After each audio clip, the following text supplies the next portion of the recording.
Salut, moi c'est Paul. Et aujourd'hui, je vous propose d'enfiler votre blouse avec Aïda.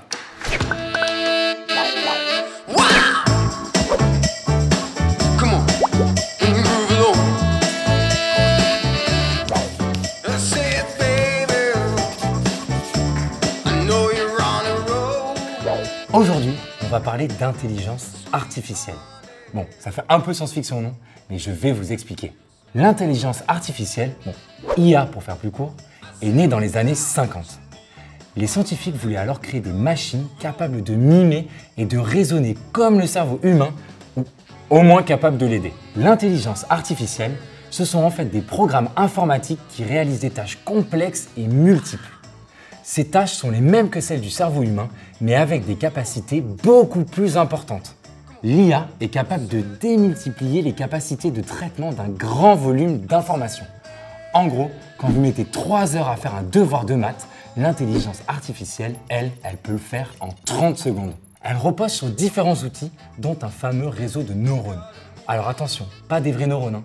Chaque neurone en IA correspond à une unité capable d'effectuer des calculs qui lui permettent de traiter un problème précis. Le neurone transmet ensuite le résultat à son voisin qui effectue un nouveau calcul et ainsi de suite. Et ce réseau de neurones a la capacité, au final, de résoudre des questions délicates mobilisant beaucoup de données. Le réseau formé par tous ces neurones est d'abord entraîné pour apprendre à résoudre un problème particulier. C'est le deep learning. Ladies and gentlemen, the deep learning. En gros, l'apprentissage profond. Une fois entraîné, ce réseau de neurones peut enfin être utilisé. Ok, mais là vous me dites, quel rapport avec les cancers? Eh bien, je vais vous expliquer. L'IA est très utile pour la recherche. Si. Depuis 10 ans, les progrès scientifiques permettent de rentrer au cœur de la tumeur pour déchiffrer son identité. Ainsi, de grandes quantités d'informations ont alors été générées sous forme de chiffres ou de lettres. On parle alors de big data. Ça claque.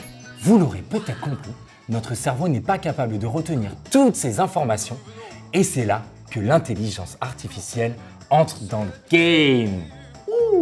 Elle va stocker, analyser globalement toutes ces données et pouvoir comparer l'identité des cellules cancéreuses à celle des cellules normales. Et l'objectif, c'est de trouver des différences pour expliquer l'origine des cellules cancéreuses. Et c'est pas tout. L'IA est aussi utile en recherche clinique pour améliorer la qualité des soins. Elle peut aider les médecins à établir un diagnostic ou à adapter un traitement en analysant tous les critères possibles en fonction de chaque patient.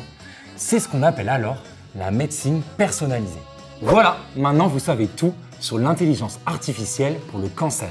N'hésitez pas à liker, partager la vidéo et n'oubliez pas qu'avec Enfile ta blouse, la science, c'est sans coup de blouse. À très vite.